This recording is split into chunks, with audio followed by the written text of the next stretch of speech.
Existe um olhar muito forte para o interior e muito pouco para o exterior. Acho que a ideia da Plantar Ideias surgiu no intuito de suprir a questão da área externa. E a área externa, a gente entende ela não só enquanto paisagismo, mas também na construção dos mobiliários, na iluminação. Hoje o estúdio trabalha nos 3 pilares, que são a botânica, a luz e o design. Então, seja projetos de paisagismo, sejam projetos de design ou de iluminação, é sempre voltado para a área externa e tentando casar ou resgatar algum elemento da natureza. A gente sempre busca uma história, principalmente na criação das peças.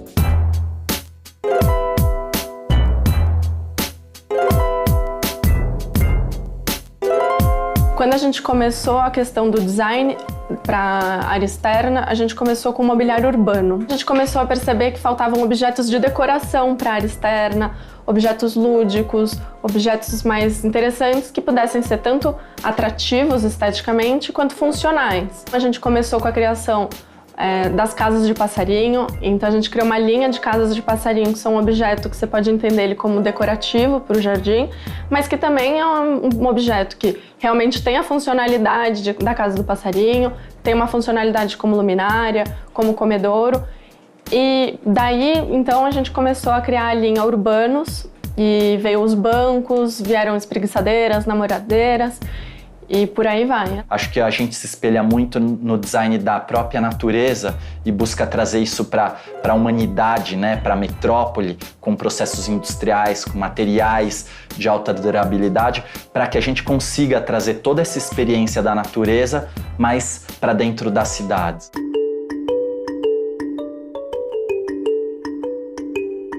Essa aqui é o Luminária Banco Tamanduá. A inspiração desse mobiliário veio das peças indígenas. Eles têm um trabalho de artesanato onde eles esculpem animais nos troncos das árvores e eles usam como banquinhos. E numa viagem que eu e o Felipe fizemos para Belém, a gente teve contato com muitos indígenas e com muito do artesanato e do trabalho deles. E a gente ficou muito encantado com esse trabalho. Ela é a releitura de um desses banquinhos que tem o formato de um tamanduá. É uma chapa cortada a laser e depois dobrada. Então é uma peça única que depois ela só vai sendo moldada dentro dos maquinários. E a ideia, além do shape do tamanduá, que tem essa coisa dos bancos indígenas, tem esse recorte da trama das palhas indígenas, que a gente usa como uma transparência e um véu para fazer essa sombra, que a gente sempre busca trabalhar essa coisa da botânica, da luz e do design. Então essa poderia ser uma peça que juntou um pouco disso tudo.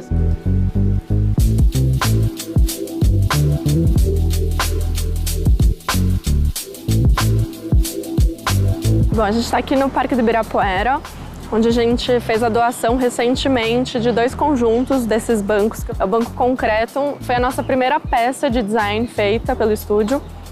Ela partiu da necessidade de, em uma única peça, unir o banco e o bicicletário. A gente viu muito da vivência de vir e frequentar o Parque do Ibirapuera, essa coisa das pessoas chegarem nos bancos e encostar a bicicleta e não deixar no bicicletário. Então a gente se apropriou dessa ação que já é natural dos frequentadores aqui do parque, e então a gente fez esse banco que a ideia, o design dele parte dessa onda, então é um movimento contínuo da peça, é uma peça única e a ideia então é que você possa se sentar em uma das faces e a junção de cada um dos módulos você tem um encaixe da bicicleta.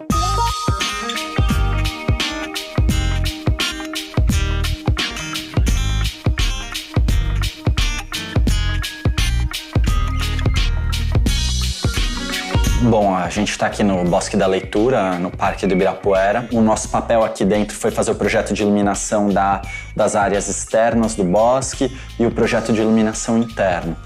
Como conceito para esse espaço, a gente viu que a arquitetura acabou revelando essas tesouras, toda a parte de estrutura que antes estava coberta com um forro. E aí a gente se apropriou dessas estruturas de madeira, das tesouras, e transformou elas nas luminárias. O bacana da gente verificar é que a gente tem uma iluminação super difusa, ela é super confortável, não ofusca e ao mesmo tempo extremamente discreta, né? Isso tudo foi feito com iluminação LED, aqui é luz total. A gente colocou um sistema secundário aqui de iluminação, caso houvesse alguma outra necessidade de uma palestra, uma conversa, ou até mesmo para facilitar a questão de limpeza, né? Então, aqui a gente tem essa iluminação mais funcional. E também é interessante a gente entender que durante o dia, quando isso está aberto, a necessidade de luz é uma, porque o contraste que a gente vai ter lá de fora com aqui dentro é maior. À noite, a gente acaba utilizando uma luz até um pouco mais amena.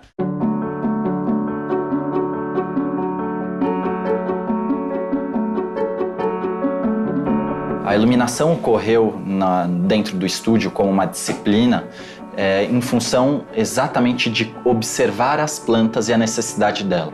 Então, conforme a gente foi se aprofundando e ganhando experiência com o paisagismo, a gente foi percebendo que a demanda de iluminação era crescente e que a nossa percepção em relação à luz também estava cada vez ficando mais afinada. Então, por que não migrar realmente para a iluminação noturna e poder transformar o espaço com a luz artificial? Entender a necessidade do espaço e o que aquele espaço está querendo é um dos nossos desafios.